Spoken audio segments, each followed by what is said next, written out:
podcast Sapa Justa. Nem sempre justa, mas sempre sapa.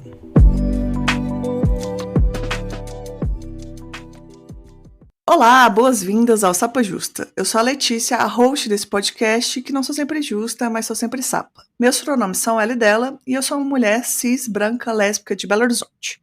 Antes da gente começar aqui nossa conversa, eu quero dar alguns avisos importantes. Quero falar da lojinha do Sapa Justa, que agora a gente tem uma loja. Então confere lá. Os links estão nas nossas redes sociais. Cada dia não, né? Que cada tempo vago que eu tenho, eu lanço uma estampa nova. Inclusive, tenho que fazer estampa sobre dupla maternidade, porque sempre tem coisas importantes para a gente criar lá. Mas estou sempre renovando lá o estoque. E, em breve, sorteio da lojinha para quem é pessoa apoiadora. Se você acredita na importância desse projeto e quer conteúdo extra, sorteio da lojinha, acesse o apoia.se/sapajusta.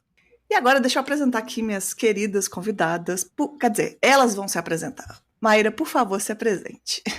Olá, gente, tudo bem? Meu nome é Maíra Doniti, eu tenho 39 anos, meus pronomes são ela, dela.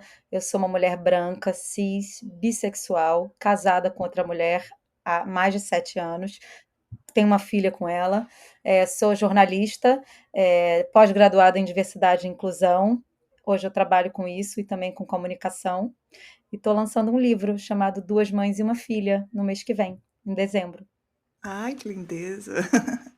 E com a gente aqui também, Ana, por favor, se apresente.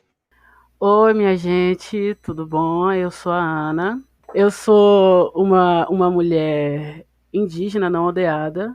Sou lésbica, cis, mãe do Dionísio, esposa de Isabela. Aí eu sou designer de interiores. Chique demais. Não, e esse sotaque que não dá, gente.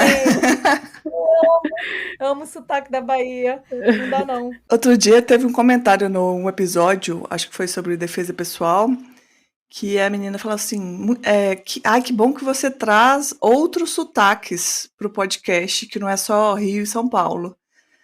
Eu falei, gente, a gente tá, às vezes não pensa em diversidade, fica só Rio e São Paulo. E eu nem sou, eu sou do Sudeste, mas eu sou do melhor do Sudeste, que é Minas, aquelas.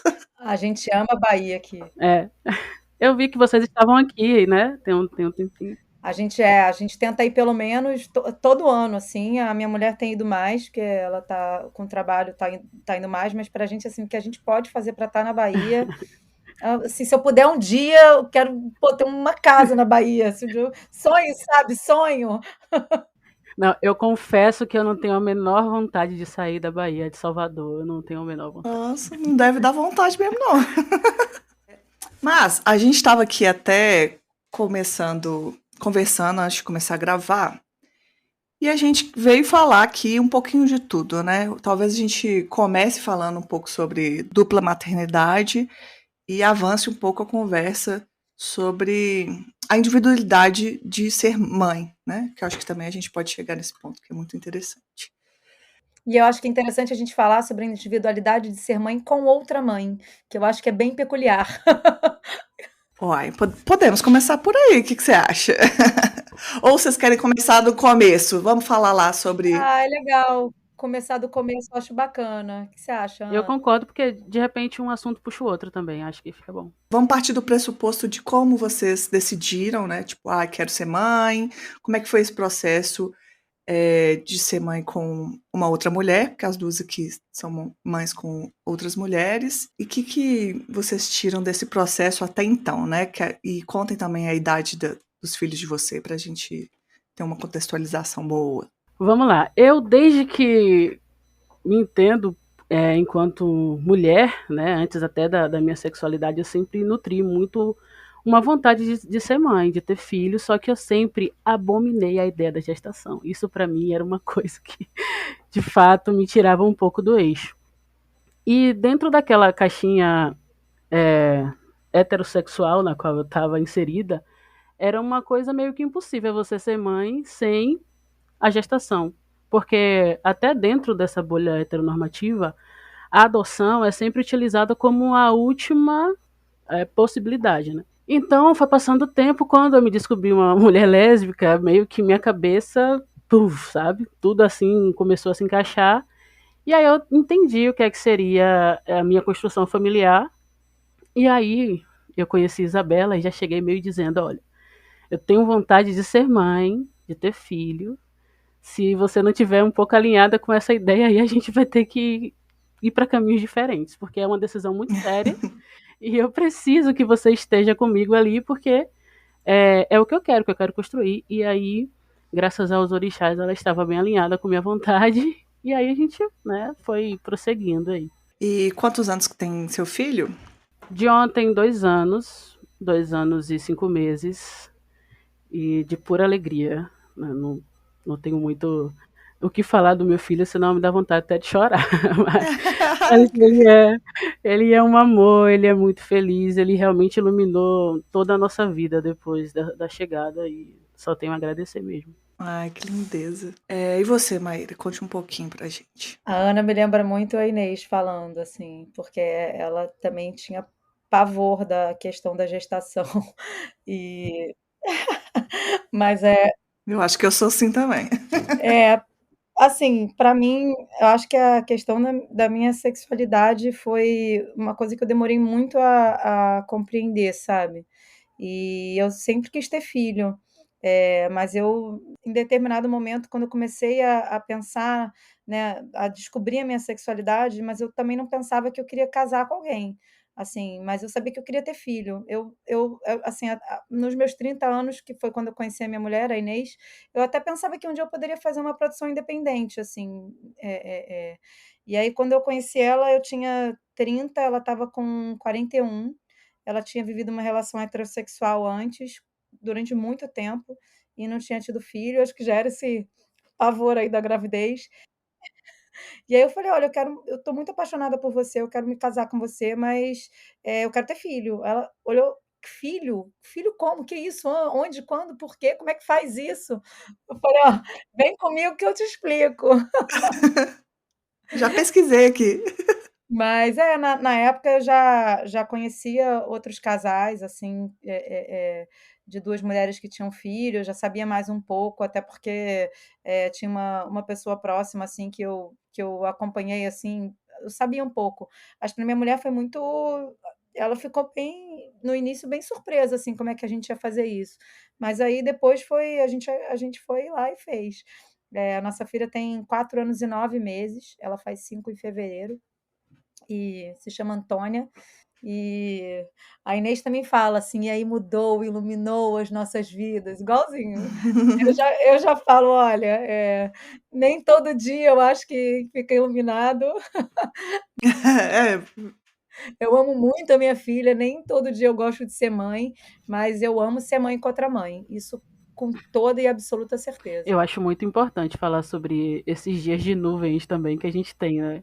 É que assim, o amor e o sentimento, ele não acaba, não apaga, mas também tem dias que é um surto atrás do outro. E é importante falar sobre isso, para a gente não terminar romantizando uma maternidade, né? É isso, com certeza. Mas eu acho que a minha mulher, ela fala que: "Ai, minha vida", ela, eu acho que todo dia é um acho que eu sou um pouco mais, acho que nesse sentido, assim, eu sou um pouco mais complexa. e até que é interessante também que tenha diferenças, né? Porque vocês são indivíduos diferentes e têm relação com a maternidade de forma diferente também. Eu acho muito interessante a gente pegar por esse lado, assim, eu não sei você, Ana, mas eu acho que no início a gente, principalmente porque eu acho que a gente tinha pouca referência. Eu conhecia pessoas, mas assim, referência da dupla maternidade mesmo, de como eu achava que a dupla maternidade deveria ser vivida, a gente não tinha muito. A própria dupla maternidade, ela era, heteronormatizada em seus papéis, sabe?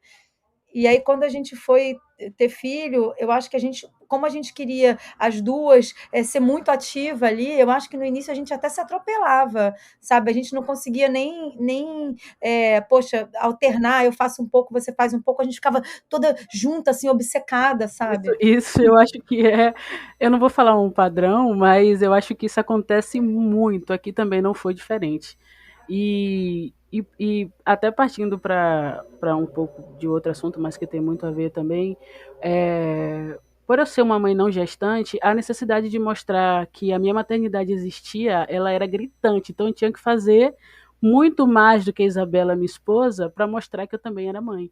E eu percebi que esse era um movimento que eu fazia para as pessoas externas. Tá? Na minha casa estava tudo muito definido. Mas sempre quando era uma coisa externa, a gente recebia alguma visita, eu tinha que mostrar muito isso.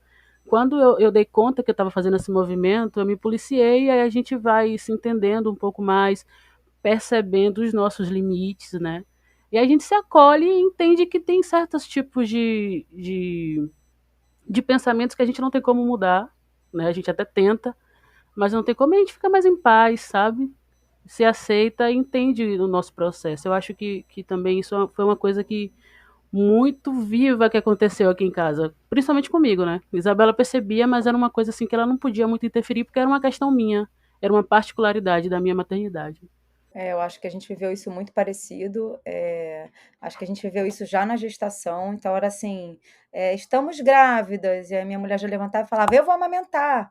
Né? Assim, e eu vi depois isso muito, com muitos casais, né? Essa necessidade da mãe não gestante amamentar. Né? E assim, para a gente isso foi muito frustrante, porque quando você tem um bebê só, esse protocolo, ainda mais com a minha mulher que era mais velha na época, né, foi difícil. Então ela conseguiu dar colostro e tal, e ela não conseguiu amamentar. E a legitimação da maternidade dela estava nessa amamentação. Ela sofreu demais, foi muito, muito doloroso. E eu chegava para ela e falava assim, cara, mas é isso que você fala, é como se a Isabela também, não importa o que a gente fale, porque é o sentimento que vocês estão tendo, é uma sociedade inteira deslegitimando vocês desde o momento da gestação, né? Assim, então isso é muito cruel. Eu tinha vezes que eu ficava assim de saco cheio, eu acho que da minha mulher tentando mostrar e não sei o quê, mas eu falava assim, cara, preciso compreender. E ao mesmo tempo eu acho que eu não relaxava, porque eu ficava também lutando pela maternidade dela o tempo todo, sabe? Eu acho que no início a gente não conseguiu curtir a nossa maternidade nesse sentido, porque a gente ficava muito atravessada com tudo. Eu entendo perfeitamente isso aí que foi levantado. E era uma coisa que eu não tinha muita informação sobre, né? Sobre esse período, eu acho que a internet falava pouco sobre isso. Ainda se fala. Mas a internet falava pouco sobre isso e é um processo que é muito real, ele é muito palpável. Eu acho que a maioria dos casais sáficos, das famílias sáficas, passam por esse processo de querer demonstrar muito e participar muito e fazer muito, porque é como se fosse uma compensação. Eu não gestei, mas eu também sou uma mãe porque eu faço X coisas, sabe? Isso é muito do externo, né? É mais do externo, na verdade. Eu vejo por 2 lados também, porque ao mesmo tempo em que eu vejo essa dupla maternidade muito ativa, eu também vejo um outro lado que é a heteronormatização da dupla maternidade. Então, a mãe gestante é a mãe, sabe? Eu vejo muito isso também. Eu acho que tem cenários diferentes aí, sabe? Mas eu também vejo isso. A mãe não gestante que acha que ela tem que fazer um outro papel, né? Nessa binariedade de mãe e pai. Então, peraí, eu vou ocupar o papel da mãe e a outra vai ocupar o papel do pai. Também vejo que isso acontece muito. E assim, eu sou uma mulher desfém, então eu luto contra esse padrão de gênero antes mesmo de ser mãe. E logo depois que John nasceu, que eu percebi que eu estava muito encaixada em um. Não por mim, não por Isabela, mas por movimentos externos, de que eu tinha que cumprir papéis que, entre muitas aspas, eu vou falar aqui, papéis que diria de um pai, entendeu? Sabe? Desde coisas simples como ensinar a chutar uma bola, sabe? Uma coisa que qualquer pessoa pode ensinar a dar um suporte, não sei, é tudo dentro de uma heteronormatividade muito grande, sabe? E isso me pegou também. É uma coisa que eu realmente sou muito ativa na internet, que é sobre, é uma frase que eu uso sempre, que é, por favor, não paternize a mãe não gestante. Somos mãe, sabe? E ponto.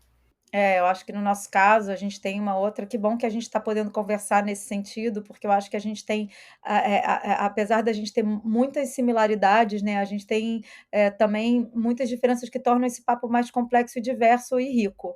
Assim, no caso da minha mulher, ela é uma mulher que está mais próxima ao padrão, ao estereótipo de feminilidade, porque eu não acho que existe feminilidade, é um estereótipo, né? Feminilidade ela é imensa. Mas então isso aí ainda era, a gente quebrava um pouco a banca, porque era isso, assim, eram duas mulheres mais próximas ao estereótipo de feminilidade cuidando de uma criança. E aí, quando depois que nasceu, ninguém sabia quem tinha ficado grávida e quem não tinha ficado grávida, sabe? E aí bugava as pessoas, mas espera aí, mas qual delas é o pai, então? Entendeu?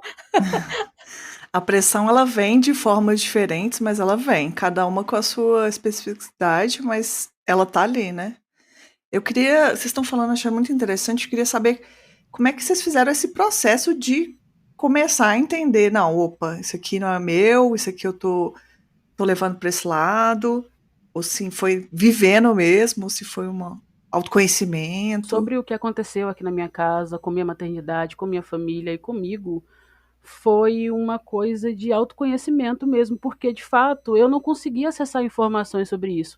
Era como se esse sentimento fosse uma coisa só minha, sabe?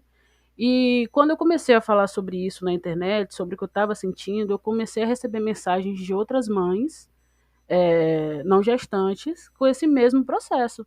Até que recentemente, acho que no final do ano passado, eu comecei a ler um livro de Marcela Tiboni, falando um pouco sobre isso, assim, de uma forma mais na visão dela, né? E aí eu peguei um fiozinho ali que eu consegui me equilibrar na ideia, sabe? E aí que eu criei a minha própria visão sobre disso, expus, e aí eu encontrei algumas pessoas que também concordaram e concordaram com esse assunto. Mas foi um processo, Letícia e Maíra, que foi muito difícil. Para eu me entender, é, enquanto mãe, e não é como é um termo que geralmente usaram para mim, né? Até minha família também me chamaram de pai. Eu já fui pai de Dionísio, que é um pai, gente. Eu não sei o que é pai, sabe? E aí eu já fui pai, eu já fui mainho, né? Que aqui na Bahia a gente chama a mãe de mainha e pai de painho. Eu já fui mainho, sabe? Então eu não me enquadrei nesse aspecto porque eu me identifico como uma mulher cis lésbica. Então eu tenho que ser ali outra mãe.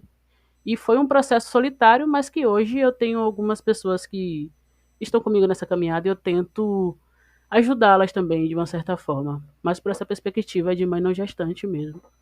As pessoas têm muita facilidade de chamar de pai um doador que nem faz parte do processo e muita dificuldade de chamar de mãe quem tá sendo mãe, né? Assim. É, isso aí. E eu acho que as pessoas também têm uma obsessão pela genética, né? Então, e é uma coisa que eu escrevi isso hoje no meu Instagram, que é isso, assim, o cara que é um genitor, que não faz nada, as pessoas, nossa, o pai, aí ele faz meia coisa, nossa, super pai.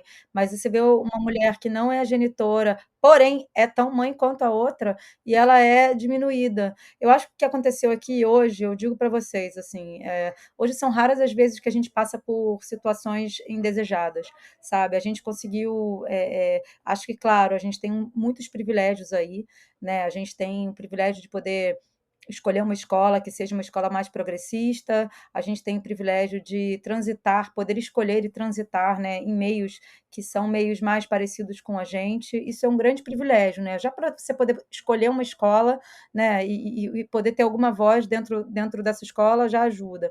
Então, o que eu digo é que, assim, a gente tinha muitas questões no início, muitas mesmo, foi um processo muito doloroso. Eu me sentia muito cansada também, porque às vezes eu só queria viver aquilo e era tão bom dentro de casa, mas eu via minha mulher com muitas dores que as pessoas colocavam, sabe, dentro da gente, assim, e isso me doía demais também, né? Era muito, muito, muito, muito doloroso e muito difícil, mas eu acho que a gente foi aprendendo juntas que para ser mãe tem que ser mãe, né? A gente foi se nutrindo disso, a gente foi se ajudando, a gente foi se compreendendo e se organizando dentro do que a gente achava que a gente tinha que ser. Porque, sinceramente, assim, se você olhar as dinâmicas das famílias, de muitas famílias, que são famílias heterossexuais, formadas por pai e mãe, você vê que, assim, é isso que a gente quer? Também não é. E também a gente não é isso.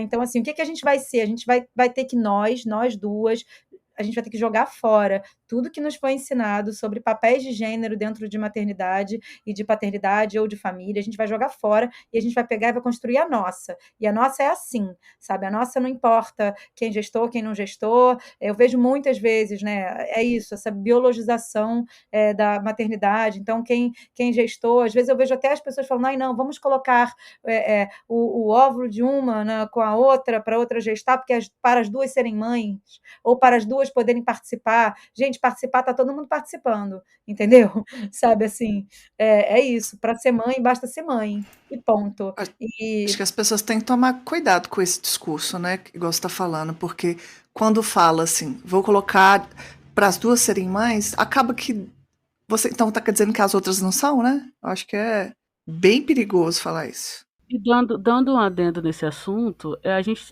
a gente não, né? Porque somos pessoas politizadas e jamais fazemos esse tipo de coisa, mas esse discurso acaba invisibilizando famílias que vêm da adoção, né?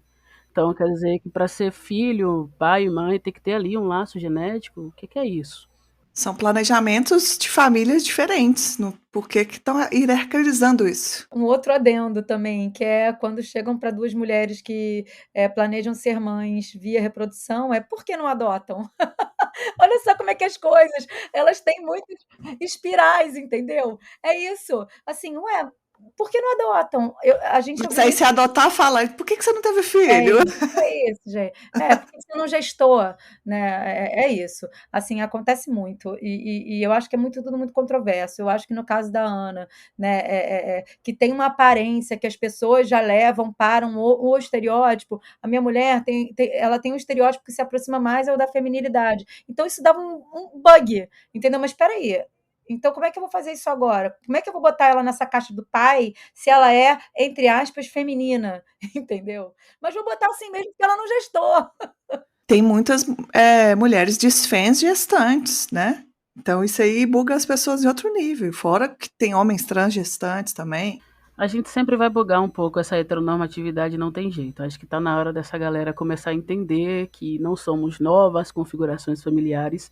Estamos aí há um bom tempo. O que cabe mesmo é a sociedade se adaptar e rever os conceitos em relação a isso. Porque eu acho que a gente já anda bem cansada, sabe? A gente já anda bem, assim, por vezes falta um pouco de esperança, mas a gente tem muita vontade de conseguir melhorar isso. E aí a gente vai lutando, mas cansa muito ter que reafirmar o tempo todo. Eu canso de ter que reafirmar minha maternidade. Eu não queria precisar estar o tempo todo fazendo isso. Eu não quero ser uma guerreira. Eu quero ser uma mãe com outra mãe e ponto, sabe? É só isso. Eu acho que vocês colocaram pontos muito importantes, né? Porque na hora de dar pitaco aí, o povo adora, né? Entender que as pessoas têm direito de escolher planejamentos familiares diferentes sem o. Ah, filha dela. Sem palpite, geralmente não quer ajudar em nada, né? Só quer palpitar e tal. Eu tava vendo a notícia que. Acho que foi até hoje que saiu, que a Ludmilla e a Bruna estão planejando ter filhos, né? Acho que vão começar o processo. E aí eu fiquei pensando, cara, isso vai ser muito incrível, porque vai dar uma visibilidade, porque elas são muito famosas, mas o tanto de gente que vai ter para dar pitaco no que elas vão fazer e deixar de fazer, nossa senhora. Eu sempre, quando vejo duas mulheres famosas, ou uma mulher famosa com outra mulher, mas que tem visibilidade, eu sempre torço, rezo, não sou religiosa, mas rezo para que elas não deseduquem o que a gente está tentando educar, sabe? Porque, assim, eu torço muito só, porque eu acho que a gente está precisando de gente que é isso, que fale, gente, não importa quem deu genética, não importa se vai amamentar ou se não vai, não importa isso, as duas são mães, isso é que eu torço para acontecer, sabe? Sempre. Total, eu concordo plenamente. Eu morro de medo de Porque é como Maíra disse, é as mesmas palavras praticamente, mas como elas têm um alcance muito grande, a possibilidade de alguma informação cruzada vir à tona, acontecer e de repente a gente pode, não todo o conjunto, mas grande parte desse conjunto pode ser detonado por conta de uma informação vaga. Eu também fico um pouco temerosa, mas eu realmente espero que elas estejam muito bem informadas, porque vai ser bem melhor dessa forma, né? A gente vê, por exemplo, a Nanda e a Lanlan, né, o serviço que elas prestam, porque é isso, é um serviço prestado, é você usar a sua voz para você poder levar mais representatividade, fazer com que as pessoas também. Eu sempre falo em travessia, né? Assim, travessia para qualquer tipo de marcador identitário, né? Assim, a melhor educação é a convivência. Então, quando você pega uma família de duas mães que tem essa representatividade, é a melhor coisa do mundo, porque você tira de ser ET, sabe? Você tira de ser mico-leão dourado, você normaliza. E normalizar é o que a gente quer. Eu espero que elas consigam normalizar sempre. As pessoas famosas consigam normalizar de uma forma que seja mais educativa, né? Normaliza e aproxima, né? E esse também, assim, longe dos grandes holofortes, principalmente nós aqui, minha família que mora em comunidade, a gente também tem um papel desse que é até de muita relevância, porque assim, a gente convive e passa pela vida de pessoas que não têm, talvez, tanto acesso à educação, à informação, para estar ali mais inteirado sobre esse assunto. Então, até mesmo a nossa presença, a nossa reafirmação enquanto família, muda um pouco a cara desse assunto, sabe? Muda um pouco essa falta de informação. Eu acho que a gente também faz esse papel, mesmo longe desses grandes holofotes, né? Eu acho que o que você falou é muito incrível, porque a gente subestima o poder do quanto a gente influencia na vida, no cotidiano. Assim, claro que vocês produzem conteúdos muito interessantes ali nas redes sociais, mas não se compara a quem conhece vocês pessoalmente. Eu tive, assim, só em parênteses aqui, que não tem muito a ver com o assunto, mas quando eu tinha, sei lá, 19 anos, eu estava num sítio e estava com a minha namorada. Aí tinha várias pessoas lá, lembro, eu tenho uma memória fotográfica muito boa. Lembro de quem estava lá, mas tinha muita gente que eu não conhecia. Eu acho que 10 anos depois, um cara me parou numa festa e falou: Letícia, me chamou pelo nome, eu não segui ele nas redes sociais nem nada. Ele falou: eu era um gay que era muito dentro do. Tipo assim, eu não sabia que era gay, ficava com os meus pensamentos. E quando eu vi você simplesmente desistindo lá no sítio com a sua namorada, sem justificar nada, só vivenciando, ele falou: isso me mudou completamente. E aí eu comecei a vivenciar outra coisa. Eu falei: eu nem sabia, nem lembrava o nome dele. E ele me falou isso. Eu achei uma coisa muito extraordinária. A gente influencia as pessoas vivendo a nossa vida, né? Verdade. Eu nem sempre consigo ser ativa nas redes, às vezes eu esqueço. Eu era mais ativa antigamente, assim, mas eu acho muito importante isso que você falou, Ana, porque eu acho que a dupla maternidade precisa de tudo, mas ela precisa muito de recortes sociais, né? Da gente sair daquela coisa da maternidade branca, da fertilização, sabe, assim, isso é muito importante, que é fertilização em clínica, não sei o quê, e eu falo por mim mesma, sabe? Porque eu tô dentro disso, assim. E aí é o que as marcas querem, são essas mulheres brancas, tataté, mas não, a gente precisa ter muitos recortes diferentes, né? E assim, muitos recortes com visibilidade. Que bom que você existe, que bom que outras mães não gestantes existem, que bom que famílias com outros recortes sociais existem. A gente tem que, com certeza, dar visibilidade para elas. Logo quando eu entrei, eu vou dar um passo para trás. Logo quando eu entrei nesse mundo da dupla maternidade, que era uma coisa que não era conhecida, eu não tinha muito acesso à informação em relação a isso, eu me bati com esse padrão, de fato, elitista de branquitude, sabe? Eu me bati com isso e falei: nossa, não vou conseguir ter filho, não, é muito fora da minha realidade. Lá em 2015 era isso que eu pensava. E aí, quando eu fui entrando um pouco mais, eu vi que lá no fundo daquela caixinha da dupla maternidade tinha uma galera que tinha tanta coisa para acrescentar e que se eu tivesse acesso àquilo antes, talvez eu já tinha outro tipo de pensamento, talvez até já tinha filho, porque me apresentou um acesso ali que eu não sabia que existia. Então, esse tipo de movimento é o que eu quero levantar, porque assim, e eu acho que eu estou conseguindo levantar também junto com outras amigas, porque é importante a gente inserir essas famílias, sabe? É como a Maíra acabou de falar, as marcas não procuram, as pessoas não querem saber sobre nós, mas a gente insiste em contar nossa história, sabe? Porque ela é tão bonita quanto, sabe? É de luta, é de sonho, é de vontade, é de perseverança e tem ali ainda um grau de dificuldade muito grande, principalmente pelo social. Voltando ao assunto que a gente estava falando, porque o pessoal que rodeia a minha família, que mora aqui perto, que tem acesso a nós, são pessoas que passam 12, 20 horas do dia trabalhando. Eles não têm condição de parar um minuto ali e querer entender sobre minha família, sabe? Eles não têm tempo para isso. Então, quando a gente simplesmente existe e aparece para essas pessoas, alguma coisa ali é quebrada, alguma interrogação aparece.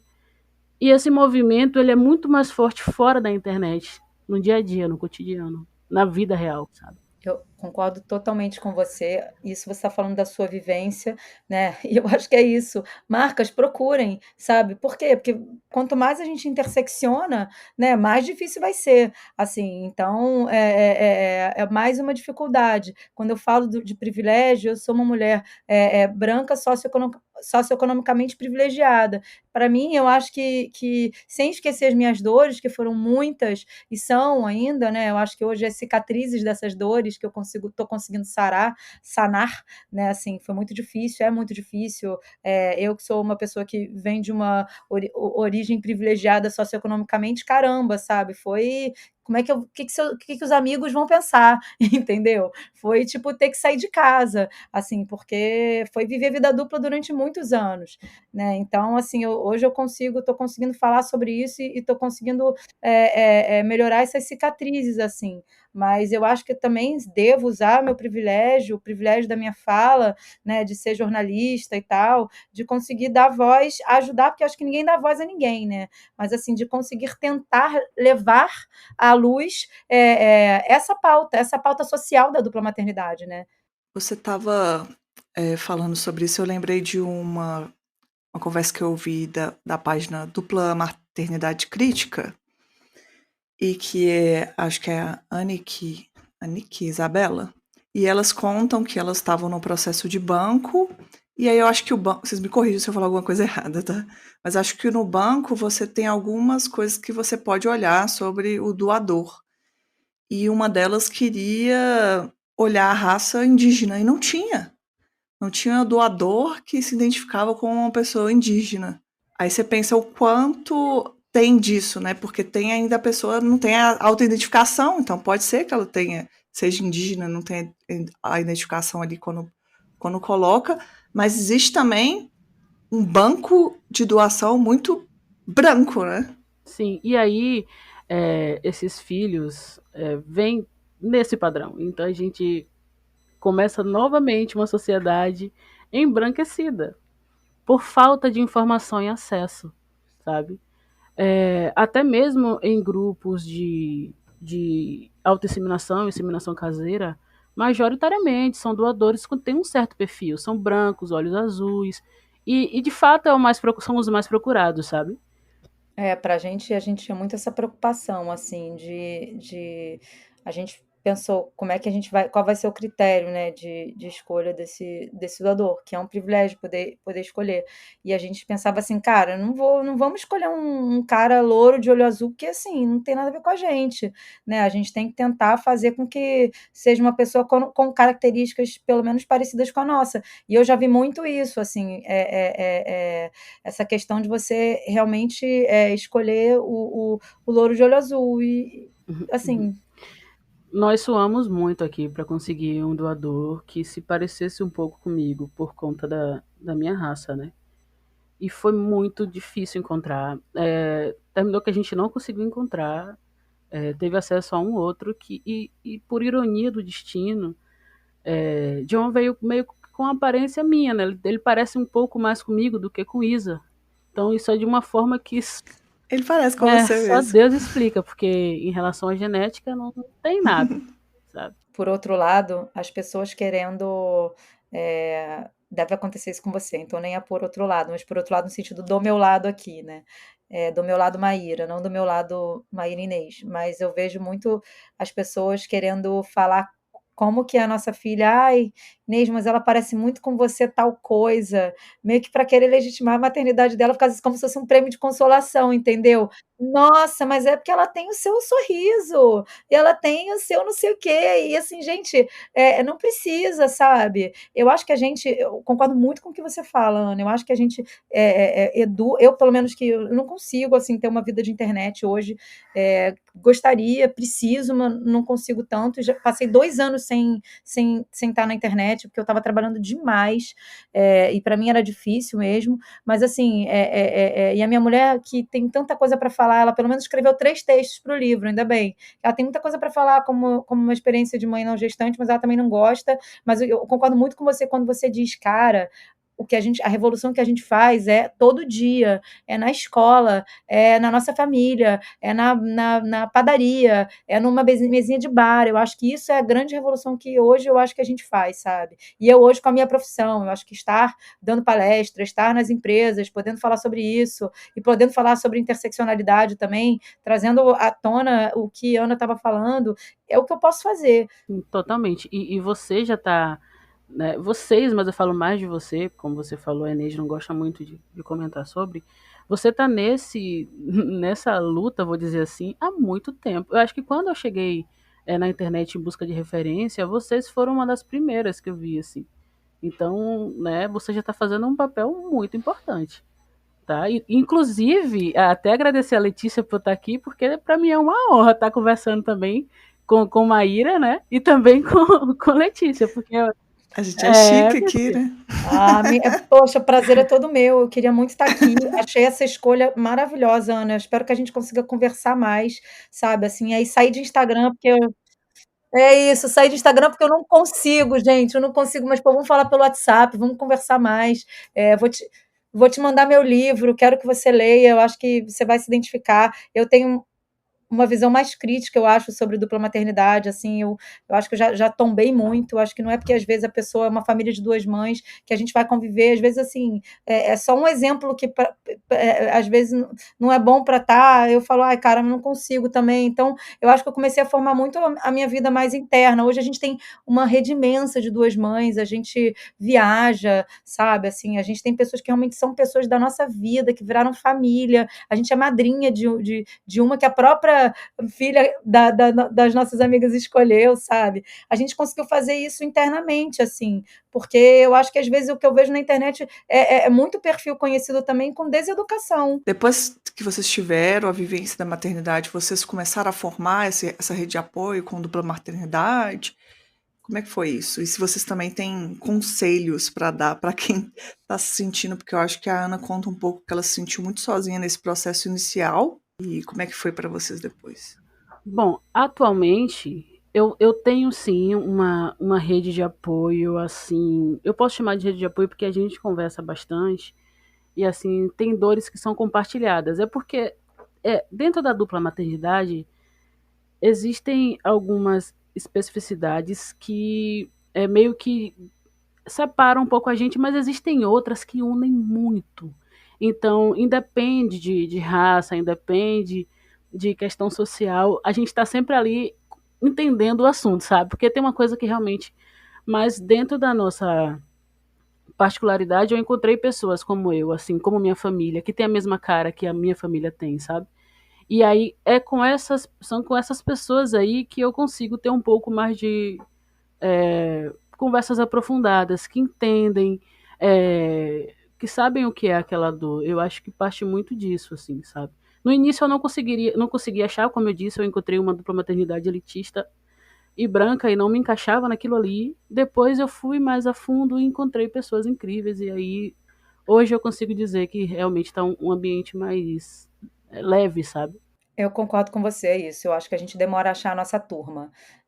Eu tinha um afã no início, já, vamos juntar todo mundo que é duas mães, não sei o quê. Depois eu fui vendo que eu acho que tem questões, eu acho que é isso, como qualquer amigo, como qualquer círculo de tudo. Pertencimento é uma coisa que não é só por uma coisa, pertencimento é por muitas coisas. A minha luta claro, é pelo não preconceito, sabe? Mas assim, para mim faz muito sentido quando eu encontro uma família de duas mães em que não há uma hierarquia entre as mães. Isso para mim sempre foi muito importante. Eu sempre notei que havia uma hierarquia entre as mães, assim, em determinadas famílias, assim, isso era uma coisa que a gente não gostaria de estar junto, sabe? Porque pela gente não existe nenhuma. Aliás, gente, eu sou a rainha do "Ô, Inês, é você que quis ter", e saio fora, sabe? Então, eu acho que as pessoas ainda bugam ainda mais, porque eu acho que elas esperam, né? Ai, gente, hoje em dia menos, que hoje em dia, sim, isso ficou muito para trás. Deixa eu só dar um adendo aqui. Sabe que Isabela é muito parecida com você, viu, Maíra? E ela fala comigo assim: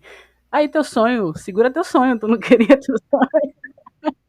E aí eu tenho que me virar. Gente, eu sou uma mãe impaciente, cara. Assim, eu não boto pra dormir nem um dia das nossas, eu só boto quando tem jeito, quando a Inês tá viajando, quando não tem, quando a garota cai no sofá, eu: "Ai não, espera aí, agora caiu no sofá, deixa eu aqui botar no quarto", sabe. Mas assim, mas ao mesmo tempo eu acho que o que a gente conseguiu fazer nisso tudo, é que o que eu acho que fez sentido pra mí e pra Inês, sabe. Ó, o que você faz de melhor, o que eu faço de melhor, entendeu, aqui. Então vamos fazer o seguinte, aqui é 50-50, mas o que você faz de melhor? Inês é caótica, desculpa, amor, mas assim é. Então eu sou mega organizada, eu sou tudo com as, eu sou a brigona, então quando eu vejo uma coisa que não é legal ali para nossa família, eu é que vou lá interceder, sabe, assim, mas ao mesmo tempo a Inês tem uma paciência que nunca terei, nunca serei essa mãe. Então assim, eu não preciso ocupar esse espaço, ela pode ocupar esse espaço, não sei se eu não é assim com a Isabela. Vamos depois falar mais, eu acho que a gente tem bastante para trocar.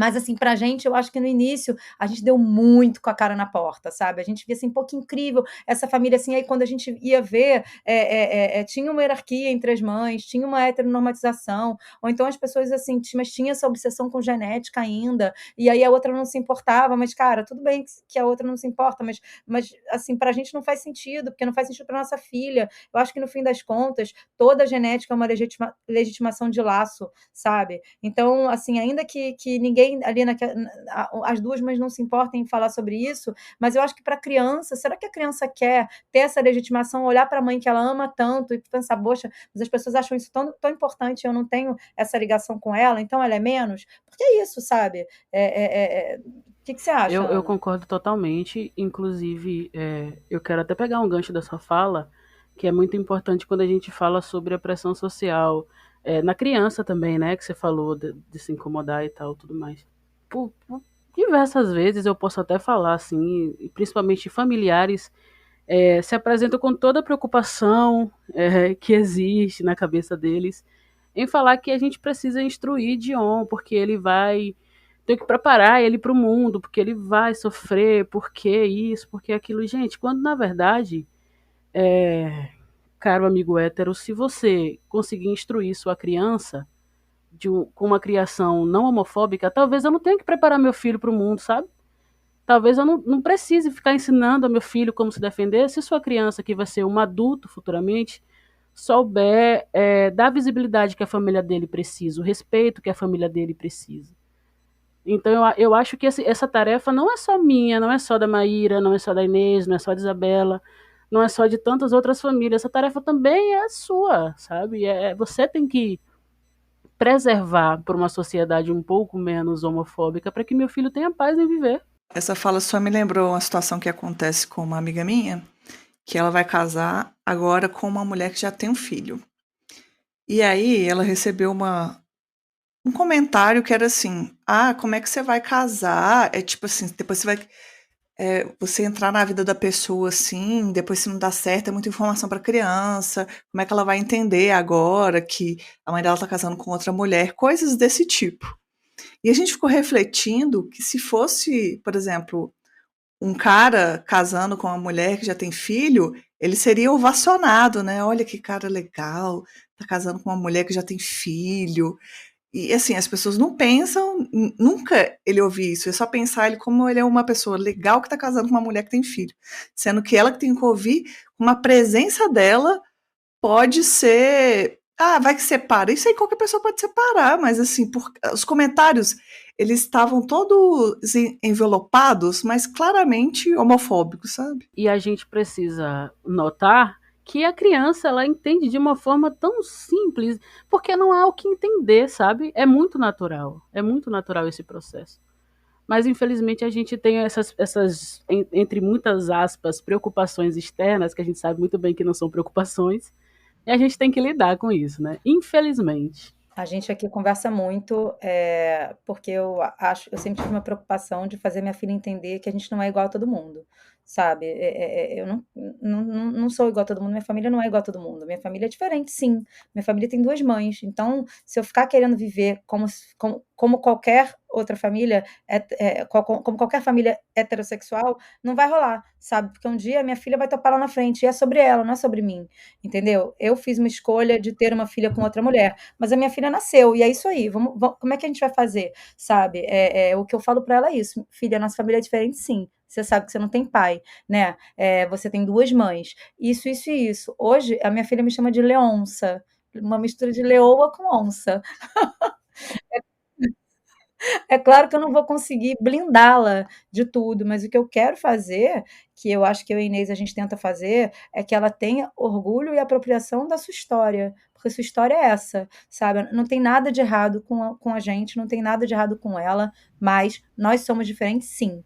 Eu não sei se você concorda, Maíra, mas eu fui perguntada numa live que eu participei de onde é que vinha a minha vontade e o meu empenho em criar conteúdo sobre isso na internet, e a minha resposta foi sobrevivência, sabe? Eu preciso sobreviver nesse mundo e melhorá-lo um pouquinho para que meu filho também consiga, porque eu acho que essas coisas que a gente faz dentro dos nossos meios de comunicação colaboram para que ele tenha um entendimento melhor, um mundo melhor, para que até o mundo veja também que a família dele é diferente, mas é normal, uma frase meio clichê, mas é mas é o correto, entendeu? Então eu acho que a gente também faz esse movimento de mãe leoa e onça, né, de mãe leonça, também nas redes sociais, né? Porque a gente vai passando um pouco ali da questão normal de ser uma família com duas mães diferentes, mas normal, sabe? Uma família como outra. É, eu acho que, assim, no início eu tive uma gravidez muito sofrida. Eu escrevo muito sobre isso no livro, porque na verdade o livro é uma adaptação do blog, né? E quando o blog, pra você ter uma ideia, é do meio de 2018. Então, assim, o blog tem mais de 5 anos, né? E eu me senti muito sozinha, porque no início eu me senti uma grávida mutante. O que que é uma mulher grávida beijando outra mulher na rua? O que que é uma mulher grávida? Porque é isso, no nosso microcosmo a gente era conhecida, mas a partir do momento que a gente saía na rua, que a gente ia para qualquer lugar, a gente não era mais conhecida. E a gente estava ali, né? As pessoas olhavam para mim, eu tinha que sair do armário 24 horas por dia, né? Dizendo que a minha aliança era com uma mulher e não com um homem, e que a minha maternidade era com uma mulher e não com um homem. E eu me sentia, assim, muito frágil e muito incompreendida. Foi por isso que eu resolvi escrever. É engraçado você falar sobre isso, porque foi exatamente isso. E aí, assim, eu escrevia na gravidez, assim, no trabalho, eu faziam perguntas muito invasivas. E eu não sabia o que fazer com isso. E todo dia eu falo isso muito no blog, que agora virou livro. Era um nocaute por dia, sabe? Eu não conseguia dormir. E aí eu falava assim, cara, como é que eu vou sair disso? Que agora já não dá mais para tirar, sabe, essa gravidez. Não tirar no sentido de tirar de aborto, não, mas tirar no sentido de desacoplar, porque agora já está grande, agora precisa ser forte, não no sentido de tirar nesse sentido. Mas aí eu falava assim, cara, agora já foi, agora a gente já tomou essa decisão, e aí, como é que vai ser, não sei o quê, e eu comecei a escrever. E aí eu escrevia as coisas que as pessoas me falavam, só que eu não dava nomes. E aí, aos poucos, as pessoas começaram a ler o blog, e aí, quando eu chegava no dia seguinte para trabalhar, as pessoas ficavam assim: quem foi? Quem foi? Quem foi? Foi fulano, né? Não foi fulano?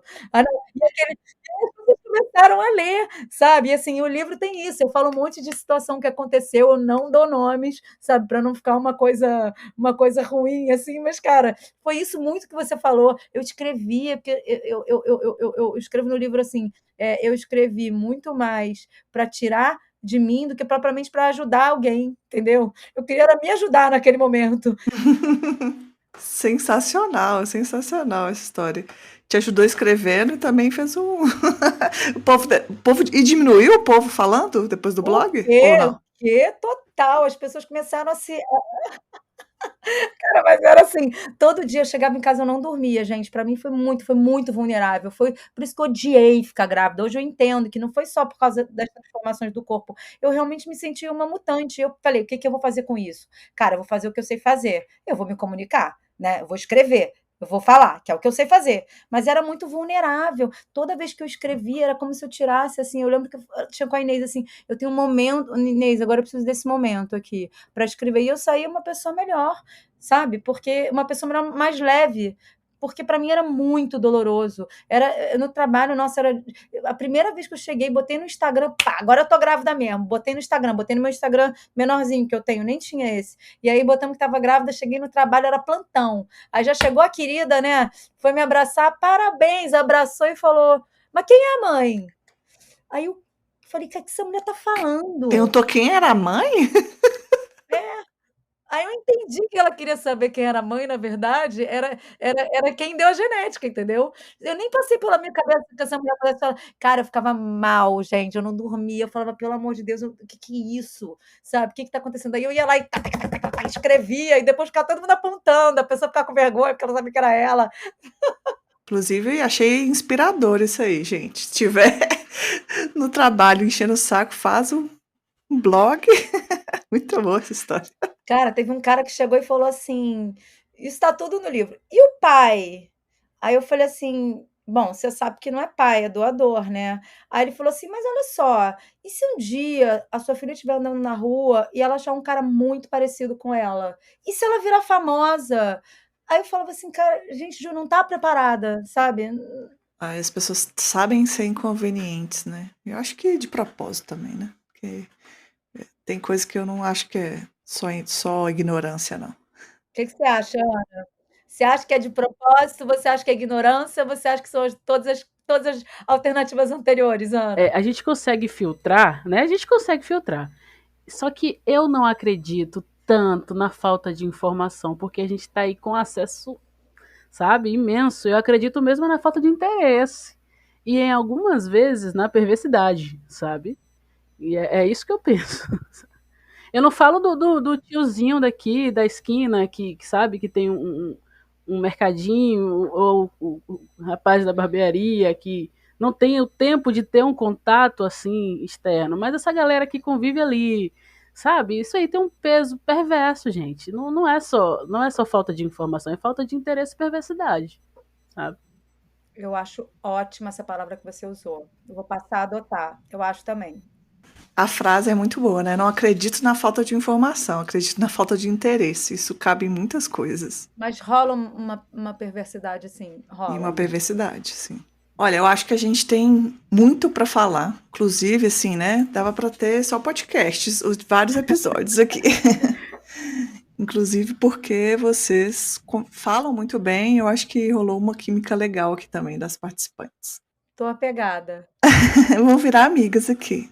Eu vou te mandar, deixa, vou receber e vou te mandar que esse livro vai para Bahia, vai na remessa da Bahia. Ele tem contra, ele tem contracapa da Malu, Versosa, casada com a Daniela Mercury. Você acha que eu ia botar Bahia no meu livro, minha filha? Não tem como. Mas eu queria, antes da gente terminar, que a gente está encaminhando para o final, primeiro eu quero perguntar se vocês querem acrescentar mais alguma coisa antes de eu cortar dessa forma, e depois pedir para vocês passarem indicações, divulgarem vocês, as páginas, o livro que for lançar, tudo que vocês tiverem para dizer aí, a hora é agora. Gente, em relação a conselho para duas mulheres que querem ter filhos, né? É o seguinte, a gente pontuou aqui vários, vários e vários quesitos e teria muitos outros para ser pontuados, de pós e contra, só que assim, se você tem essa vontade, esse desejo, eu acredito muito em sonhos, eu acho que ele não vem pra gente por acaso, então se informe, pesquise, tem muita informação aí, tem muita gente bacana que pode te instruir de alguma forma. Tem também o nosso Instagram, se você quiser tirar alguma dúvida também. Geralmente eu tô por lá, tô um pouco ativa. Então, eu faço isso com o maior amor, porque eu precisei desse movimento, sabe? Eu precisei de informação, e foram pessoas que me ajudaram, né? Antes de me informar em clínicas, eu me informei com pessoas que estavam passando por esse processo, porque eu acho que é mais genuíno a informação. Então, se joguem de maneira consciente, vá, sonhe e realize, sabe? Eu acho que é muito isso aí. A gente vive numa sociedade que nega a maternidade para mulheres lésbicas. É como se a gente não pudesse ter filhos. Ah, você é lésbica, então você já sabe que não vai ter filho. Ou então você adota. E quando a gente tem essa vontade de gestar, de formar uma família por esse segmento, eu acho que cabe a gente mesmo ir atrás, sabe? E é isso. Tô por cá. Precisando de informação, pode me abusar que, para mim, eu faço isso com todo amor. Maravilhosa. Então eu começo indicando a Ana. Fala a página dela que ela não falou. Então, o meu Instagram, o nosso Instagram é Duas Mães e Dion. Lá a gente tem uma pauta de dupla maternidade, raça, gênero e classe social, e é muito bacana se você tiver interesse nesses assuntos. A gente aborda a dupla maternidade com esses segmentos, tá? Que já é uma outra bolha, uma outra especificidade, mas estamos lá. Eu vi por acaso uma vez, e aí eu falei, olha, conteúdo bom. A gente é isso, é muito bom, assim, infelizmente, às vezes eu não consigo, é muita coisa, mas quando eu olhei a sua página, eu achei muito bacana, assim, e aí eu comecei a seguir, comecei a ler. Dupla maternidade, a partir do momento que existem duas mães, as duas são mães e ponto, e não importa. Esse é o conselho que eu posso dar, sabe? Que, assim, aceitem se quiserem ou não, mas o que eu acho que eu gostaria que tivessem falado para mim esqueçam tudo que vocês aprenderam sobre maternidade, sobre papéis de gênero e sobre funções, e é isso, façam o de vocês, sabe? Esqueçam, joguem para lá e façam de vocês e confiem nisso, confiem em vocês e conversem e dialoguem. Totalmente. Eu acho que eu vou até pegar um gancho aqui, Letícia, só rapidinho, sobre essa questão dos papéis de gênero que Maíra pontuou. É muito importante, galera, vocês pensarem nisso, porque se vocês alimentarem esse sistema da heteronormatividade, um momento dessa vida, dessa maternidade, em algum momento, isso vai atropelar vocês de uma forma avassaladora. Não tem como segurar esses pratinhos, sabe? Então é melhor que seja de fato uma dupla maternidade, um conjunto. São duas mães de forma igual, sabe? E é importante ter isso em mente, sabe? Importante ter isso sempre fresco na mente. Esqueça esse padrão heteronormativo que você conhece. Esqueça, porque não é isso. Gente, sigam a Ana, Duas Mães e Dion, muito, muito legal, assim, a gente tem que realmente, hoje, falar sobre esse recorte social, é muito, muito, muito, muito, muito necessário. Ela depois fala mais sobre ela, porque ela tem os detalhes, mas sobre mim, eu hoje escrevo menos do que eu gostaria, mas eu acho que esse livro, ele é uma adaptação de um blog que eu escrevi anos atrás, e eu demorei a conseguir revisitá-lo. Eu já queria que ele virasse um livro, mas eu demorei a conseguir revisitá-lo, porque para mim realmente foi um momento muito difícil. Então aquela gravidez ali foi muito, muito, muito difícil. Eu virei uma outra Maíra depois dela. Hoje eu já reli aquilo, falei, meu Deus, que mulher chata, mas é isso, eu acho que ela também foi importante para chegar até aqui, então eu devo a ela, sabe? Eu falo muito sobre também autoaceitação, auto-perdão.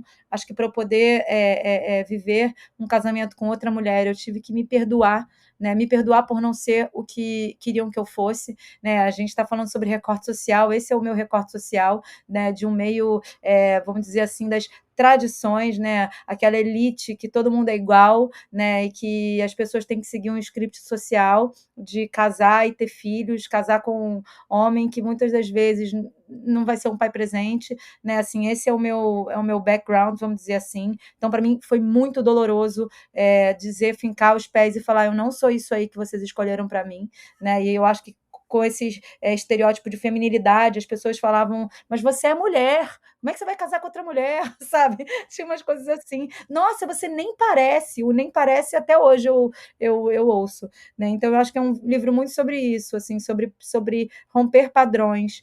É muito doloroso, mas para mim não podia viver de outra forma. Não existe mais nada melhor no mundo do que você ser quem você é. Hoje eu consigo ser quem eu sou, sabe? Mas a duras penas. Perfeito, viu? Perfeito. E sigam Duas Mães de Dion. Mas é que é um recorte muito importante, assim, para a gente tem que. É importante que a gente respeite, né, os nossos recortes sociais, mas é claro que eu preciso entender que eu venho de um privilégio branco, entendeu? Então, assim, é isso. É um privilégio branco socioeconômico, um privilégio que as pessoas querem ver mais na internet. Então, assim, eu quero ver mais. É isso aí, sabe? Eu quero ver o que é diferente de mim, mas que é diferente de mim, mas que tenha uma dupla maternidade igualitária, que conteste os padrões sociais. Isso é que eu quero ver. Eu acho que faz muita diferença. Eu, por exemplo, não quero ter filhos, mas eu acompanho muita maternidade, acompanhava até antes mais conteúdo de mulheres héteros mesmo, tipo, escutava podcast de mãe e tal, porque muito me interessa a vivência de outras mulheres que não a minha. Então, se você é mãe e você vê outras realidades de dupla maternidade no nosso recorte aqui, só tem a acrescentar. E a gente também passa a ter interesse, né? Como a Ana falou, para a gente ter informação, a gente tem que ter interesse. E só tendo interesse pela história de outras pessoas que a gente vai conseguir construir, né? É bem clichê, mas construir um mundo um pouco melhor, porque tá complicado. Eu queria aproveitar também e indicar, para quem não ouviu ainda, um podcast que eu fiz faz muito tempo, que é o número lá 23, que é mães que se relacionam com outras mulheres, e aí o recorte é um pouco diferente, que são mulheres que já tinham filhos e depois se entenderam como lésbicas ou como bissexuais, e é assim, um dos meus episódios favoritos também, porque o que elas dividem da vivência delas é assim, incrível. Então quem não escutou também eu recomendo aqui meu próprio podcast no podcast, mas faz sentido. Ana, fala um pouquinho também sobre você, que eu acho que é tão bom o seu perfil. Como Maíra aqui já disse mais do que eu, é o das Mães de Dion. A gente tá lá, eu acho que tem uns 2 anos, o perfil é novo, também é pequeno, mas ele consegue agregar aí com informações realmente relevantes para esse recorte social no qual estou inserida com minha família, né? E a gente tem essa pauta mais inclusiva. A gente fala sobre raça também, a gente fala sobre esse papel da maternidade desfém, né? Longe desse estereótipo e longe desse padrão heteronormativo. Lá, de vez em quando, eu reúno algumas mães não gestantes para a gente falar sobre nossas dores, porque eu acho importante dar essa voz, dar esse palco. A gente tem uns movimentos sobre isso também. Eu queria também aqui agregar, falar aqui para a galera da Bahia, a gente tem um grupo, tá, de dupla maternidade da Bahia, porque fica tão centralizado ali no eixo Rio-São Paulo, que a gente esquece que aqui para cima também tem uma galera de dupla maternidade, então eu quero reafirmar isso aqui também, se tiver, com certeza tem, porque esse podcast da Letícia é muito estourado, então tem algum ouvinte aí da Bahia que queira até se informar mais sobre isso, sobre o universo da dupla maternidade. Me chama lá no privado, a gente vai conversar direito, eu te encaminho pro grupo, é muito bacana, tem muita história legal, tem muita família boa. Eu só tenho a agradecer, primeiro, por vocês dividirem o seu tempo aqui com a gente, porque é um tempo muito precioso, e por dividir, por falas tão ricas, e assim, acho que eu não poderia ter convidado melhores pessoas para estar aqui com a gente hoje. Muito obrigada mesmo. Nossa, eu que agradeço, viu? Principalmente por tudo isso que a gente falou, da falta de visibilidade que temos, e foi um convite muito importante. Eu espero ter conseguido agregar alguma coisa aí aos ouvintes, tá? Eu também agradeço muito. É muito bom te conhecer melhor, Ana. Que a gente possa trocar mais, realmente. O meu perfil era Duas Mães e uma Filha, foi durante algum tempo, Duas Mães e uma Filha, durante anos até, mas eu fiz um reposicionamento de mim mesma. Eu falei, ai, não sou só duas mães, não. Peraí, eu sou um monte de coisa. E aí eu virei Maíra Donite de volta, me peguei de volta. Eu acho que eu estou nesse momento, né, da vida, eu acho que eu estou me pegando a minha individualidade de volta. Isso está sendo muito importante para mim também, sabe? Acho que durante muito tempo era isso, era como se eu tivesse completamente colada na minha mulher e a gente fosse uma coisa só. Só que somos duas mães completamente diferentes, duas mulheres com necessidades diferentes. Isso tem ajudado até o nosso casamento, sabe? Assim, a gente poder ser sou mãe o tempo inteiro, né? Mas a maternidade e a dupla maternidade não me definem. São muito importantes para mim, mas não me definem. Muito bom. Inclusive, você falou isso e quando a gente estava conversando, eu pensei que em um outro episódio que vocês quiserem, vocês voltam aqui pra gente falar sobre o casamento. Que eu acho que, assim, como que é a vivência de ser mãe, o casamento, acho que dá um papo super interessante também. Eu acredito que sim, viu? É isso. É isso, gente. Se perdoar por divergir, se perdoar porque nem sempre vai ter vontade de fazer sexo ou oportunidade. Oportunidade, principalmente, eu posso afirmar aqui. E transar, às vezes eu falo com a Inês, que a Inês fala mais comigo isso, que a Inês ela fala assim, olha só, agora vai ter que ser hora marcada, entendeu? A gente não pode esquecer dessa parte. Qual o dia que vai ser, boy? Quarta? Toda quarta-feira, às 21h, por favor. Ai, muito bom. Então tá, gente, é isso, né? A gente tem um ótimo episódio aqui e já tem um convite pra vocês voltarem, então tudo de bom. Eu quero voltar. Eu também topo, eu tô disponível. Muito bom. Um beijo enorme. E aí, gente, gostaram do episódio? Eu estou passando aqui só para lembrar que o Sapa Justa só é possível graças a uma parte de ouvintes que colaboram financeiramente para o projeto. Isso é feito por meio de uma campanha de financiamento coletivo. E você, quer apoiar o Sapa Justa? Divulgue os nossos episódios. Se você pode apoiar financeiramente, acesse o apoia.se/sapajusta. Atualmente, damos preferências à plataforma de financiamento mensal, mas você pode apoiar pontualmente usando a chave Pix, que é o nosso e-mail, contato@sapajusta@gmail.com. Quer fazer parte da nossa comunidade do Sapa Justa? Entre no nosso grupo de Telegram. O link é t.me/podcast Sapa Justa. Lá a gente está construindo uma comunidade muito gostosa. Eu sou suspeita para falar, só que é muito boa mesmo. A gente comenta os episódios e muitas das vezes as ideias do episódio que eu gravo aqui vêm de conversa de lá. Vem fazer parte junto com a gente e vem construir esse podcast junto comigo. Apresentação, produção e pauta, Letícia Martins. Edição, Ana Moll.